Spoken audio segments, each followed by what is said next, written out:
নমস্কার, আমি মুনমুন। আমার রান্নাঘরে সবাইকে স্বাগত জানাই। আজকে আবারও একটি রেসিপি নিয়ে তোমাদের সামনে হাজির হয়েছি। আজকে রেসিপিটির নাম লাউ শাক ও আলু দিয়ে তিল পোস্ত। কিভাবে তৈরি করছি সেটাই আজকে তোমাদের সঙ্গে শেয়ার করব। তোমরা দেখতেই পাচ্ছ, লাউ শাক আর আলুটাকে ভালো করে ধুয়ে নিয়েছি। নেওয়ার পর গ্যাসের উপর কড়াই বসিয়ে দিলাম।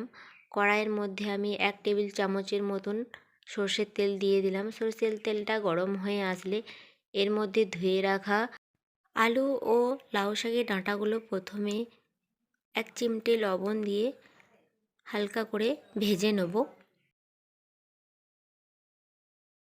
এই দেখো, তোমাদেরকে আবার 2 মিনিট পর দেখাচ্ছি। আলুগুলো প্রায় হালকা করে ভাজা হয়ে গেছে।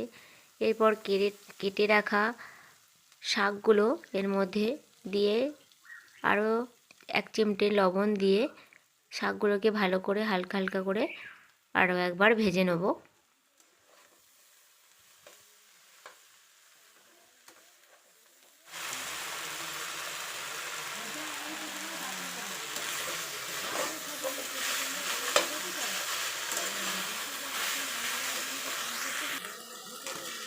এই দেখো, এখানে আমার শাকটা ভাজা হয়ে গেছে, শাক থেকে জল ছেড়ে দিয়েছে। এরপর অল্প পরিমাণ জল দিয়ে আলু ও ডাঁটাগুলোকে এখানে আমি সেদ্ধ হতে দেবো।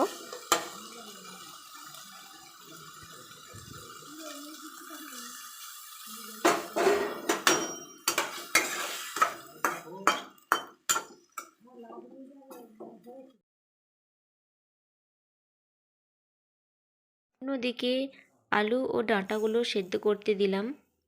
এইখানে আমি পোস্ত করার জন্য তিল ব্যবহার করেছি। তোমরা চাইলে দোকানের পোস্ত ব্যবহার করতে পারো। এই দেখো, পোস্তটা আমার বাটা হয়ে গেছে। তিলটা আমি শিলে বেটেছি। তোমরা চাইলে মিক্সার গ্রাইন্ডারেও বাটতে পারো। 5 মিনিট পর আবারও চলে এলাম। আলু ও ডাঁটাগুলো দেখো সুন্দরভাবে সেদ্ধ হয়ে গেছে। এখানে আমি নতুন আলু নিয়েছি বলে তাড়াতাড়ি সেদ্ধ হয়ে গেছে। এবারে এর মধ্যে আমি কেটে রাখা তিলটা দিয়ে দিলাম। আর মশলাগুলো এর মধ্যে দিয়ে দেবো। 1 চামচ গুঁড়ো লঙ্কা, চিমটি হলুদ গুঁড়ো। এখানে তোমরা হলুদ গুঁড়োটা নাও দিতে পারো। হলুদ গুঁড়োটা দেওয়ার কারণে কালারটা একটু সুন্দর আসবে, সেই জন্য হলুদ গুঁড়োটা দিয়েছি। আবারও এর মধ্যে 1/2 চামচের মতন লবণ দিয়ে দিলাম। প্রথমে আমি সেদ্ধ করার সময় লবণ দিয়েছিলাম, সেই জন্য অল্প পরিমাণ লবণ দিয়ে দিলাম। দিয়ে ভালো করে মশলাগুলোকে মিক্স করে নেব।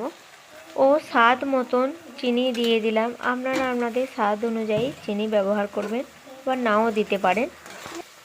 ও তারপর আলু ও ডাঁটার সঙ্গে পোস্তটা ভালো করে মিক্সড করে নিতে হবে। এখানে 5 মিনিটের মতন ভালো করে নাড়াচাড়া করে নামিয়ে নিতে হবে। আমি এখানে ভালো করে নামিয়ে নিচ্ছি। দেখুন, একটু আটা আটা মতন লাগছে, সেই জন্য অল্প পরিমাণ এর মধ্যে জল দিয়ে দিলাম। দিয়ে আবারও একবার ভালো করে নাড়াচাড়া করে নেব।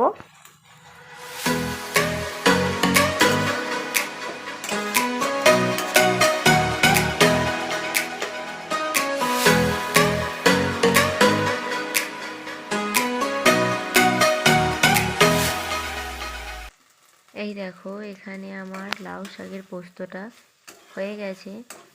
জলটাও দেখো মরে গেছে।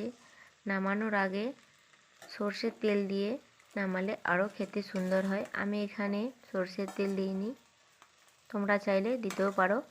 এটাকে একটা পাত্রে তুলে নেব। লাউ শাক ও আলু দিয়ে এইভাবে একবার তিল পোস্ত বানিয়ে খাবেন, খেতে খুব সুন্দর হয়। যদি বাড়িতে বানান তো আমাকে কমেন্ট করে জানাবেন কেমন খেতে হয়েছে। আর আমার ভিডিও যদি ভালো লেগে থাকে, লাইক, কমেন্ট, শেয়ার ও সাবস্ক্রাইব করতে ভুলবেন না। আজকের মতন এখানে